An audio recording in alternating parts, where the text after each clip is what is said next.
This is nScreenNoise. My name is Colin Dixon, founder and chief analyst at nScreenMedia, and today is February the 11th, 2021.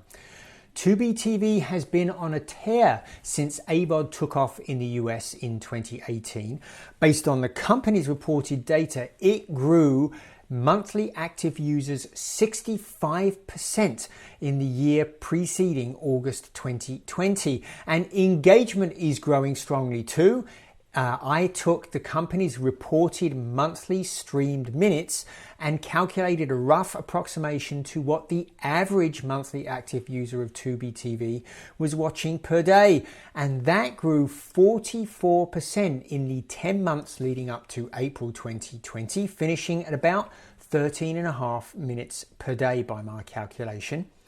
Now, Fox purchased Tubi in March of 2020, and Fox CEO Lachlan Murdoch couldn't be happier with his purchase. Speaking at the company's Q1 2021 financial earnings call, he said, "We expect to win in AVOD and be the leading AVOD player in this country."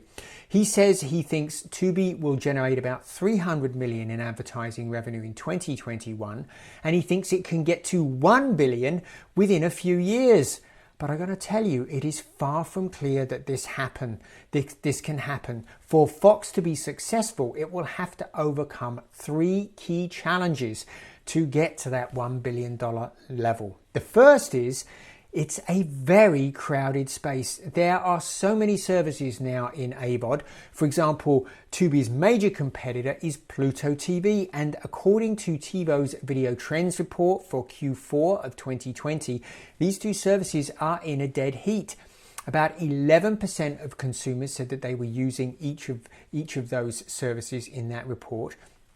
And in fact, the report puts the Roku channel ahead of both at 14%. Crackle, the venerable Crackle, which was purchased by Chicken Soup for the Soul, still has a solid share at 11%, and newcomer Peacock already had 10% of users using it by Q4 in 2020. So very crowded space. The second big challenge is the platform vendors themselves. They all have their own AVOD offering. Roku has the Roku channel, Samsung has Samsung TV Plus, Vizio has Watch Free, Amazon has IMDb TV on its Fire TV boxes, and of course these platform vendors are going to favor their services in their interfaces, so they'll be pushing them very hard.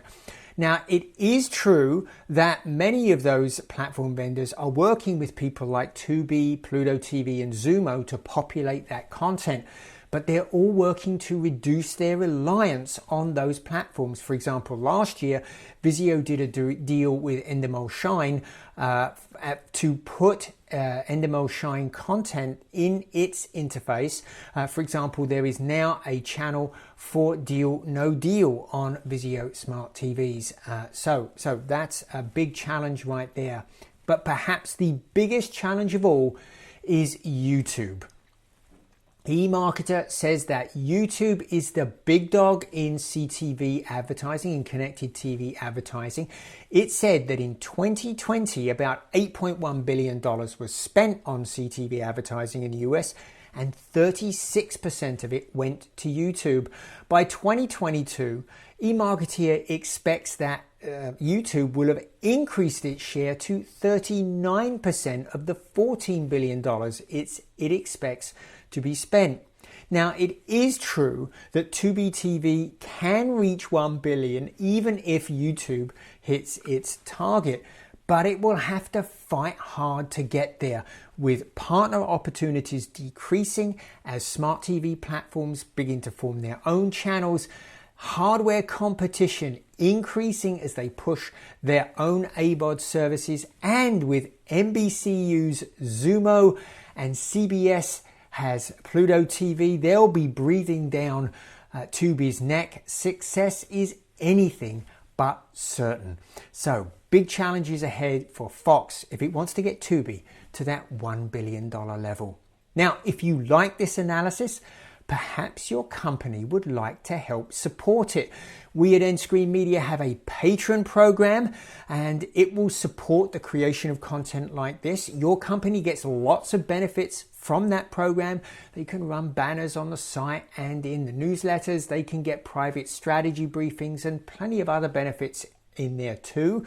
Just click on the URL in the description below this video, check it out, and if you like what you see, forward it on to your marketing department with your recommendation that they help nScreenMedia out. This has been Colin Dixon with nScreenMedia. We'll see you again next time.